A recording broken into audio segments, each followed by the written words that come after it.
The Christian Dvorak trade back before the season began was one of the bigger moves the Canadiens have done in the past few years. It came off of the coattails of a Jesperi Kotkaniemi offer sheet. They used some of the compensatory picks they got to acquire Dvorak, and a lot of Canadiens fans were saying things like, okay, Dvorak could be an upgrade, who really knows? I mean, he's already a good NHL center, he's already got 30-point upside in the NHL, this, that, and the other thing, but eventually we all kind of know what happened after that.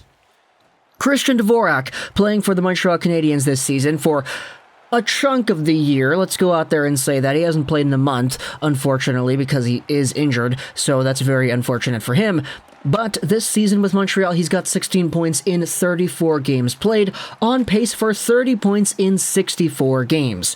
Now, for the production side of things, I get you can go out there and say that you're somewhat disappointed that Dvorak really didn't pop off in the way that a lot of Canadiens fans thought he would. He had 31 points in 56 games last year for an Arizona team that was pretty bad, but he's always kind of been in this sort of territory. I mean, you look at the previous years, 38 points, 70 games played, 37 points in 78 games played, and 33 points in 78 games played in his rookie season. So even though Christian Dvorak hasn't really gotten any better, in particular in terms of the overall point production, he still has been very consistent, which in and of itself is a good thing in some people's eyes. But either way, he hasn't played in the month. He's on pace for about 30 points on the year in 64 games. If you want to do the math for a total 82-game season, 16 divided by 34, multiplied out by 82, he's on pace on a full season for 38 points, which, as we said, is kind of similar to what he has done in the past. It's just he's been playing on bad Arizona teams, now he's on a bad Montreal team.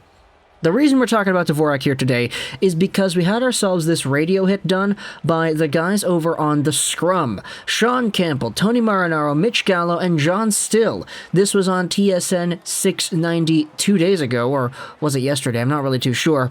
And we have a user on Reddit by the name of Blaze of Glory 72. By the way, we feature them a few times on this channel because they're always going out there and summarizing TSN 690 Montreal Canadiens related radio hits, so I'm very grateful for their work. Let's go over what exactly it is the folks over on The Scrum talk about. The title of the audio hit is Should the Habs Tank for Connor Bedard? So that's an entirely other conversation that we could have maybe next year around this time. But either way, let's go over on to Blaze of Glory 72's summary of what exactly the Scrum guys say. They talk about the injury update given by Chantal Makabe. They talk about Carey Price. They talk about Jordan Harris. They talk about trading defensemen, this, that, and the other thing. They talk about Klingberg. They talk about free agents and all that. But at the end of the piece, there is a conversation started up by John Still. John thinks Christian Dvorak will get traded by the trade deadline. He has had a bad year, but most analysts think he is not this bad.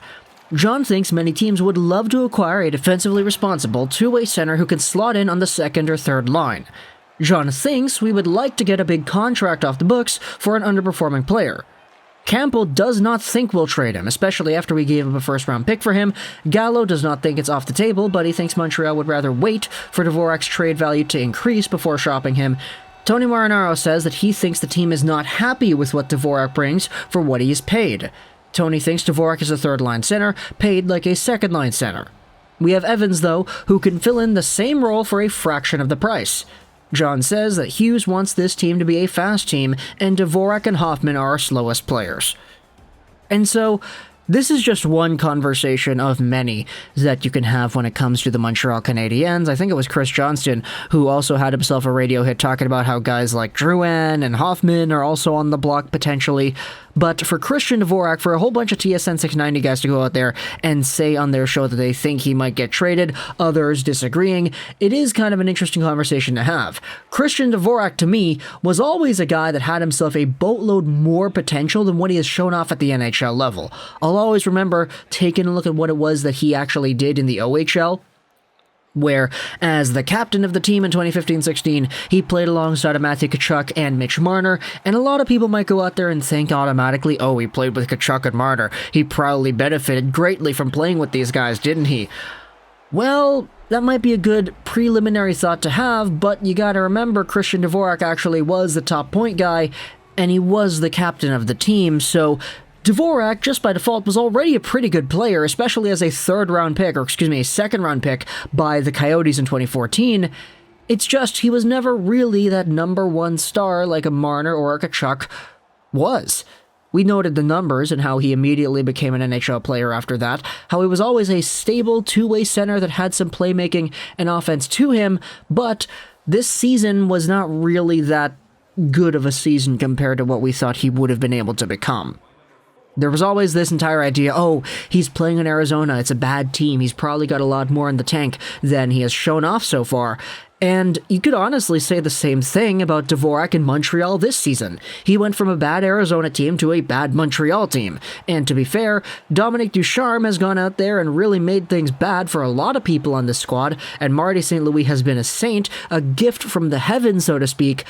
But Dvorak has just been injured this entire time, so we don't really know how well he could have performed under a different system, you know? The Marty St. Louis system of being able to make reads and not stick to a concrete plan where you're supposed to be here, you're supposed to be over there trying to support the wingers, you're supposed to be fixed into a position. Who really knows how Christian Dvorak could play if he was given that opportunity, like, over the span of 10 games or so? Now, he did indeed produce quite a bit before he was sidelined with an injury. He had 4 points in his last 5 games, 5 points in his last 10, so there was indeed some momentum over here for Dvorak, but unfortunately it was that hit by Jared Spurgeon which put him into concussion protocol, so yeah, sucks, eh? But either way, they still had the conversation about whether or not they're going to trade Dvorak this season on the radio, so that's kind of why I felt like it was appropriate to go out there and talk about this entire thing. When it comes to the first Dvorak trade, you want to go over and highlight what exactly it was that got swapped around by Montreal and Arizona, and if you start to think about it, it might give you an idea as to what Dvorak could get traded for again, should you really want that to happen. It was 2 draft picks, a first-round selection in the 2022 draft, as well as a second, although that first is indeed conditional. The first will be the better of Montreal or Carolina's first-round picks in 2022, but if either or both of the picks are in the top 10, Montreal will instead transfer to Arizona the worst of those picks. And so there is a lot of security there, because Montreal, yeah, nobody really thought that Montreal would be this bad. They're probably going to get a top 10 pick. It's very safe to say that the condition is going to be fulfilled. And so you could pretty much just say, okay, Carolina, their first round pick, which will probably be somewhere in the 20s, is going over to Arizona. Now, what exactly could Christian Dvorak fetch on the trade market should you trade this guy again? You know, a playoff team is going out there trying to get a third-line center, and Dvorak, let's say he recovers from concussion protocol, comes back. I would hope at the very least you're getting a first-round pick, right?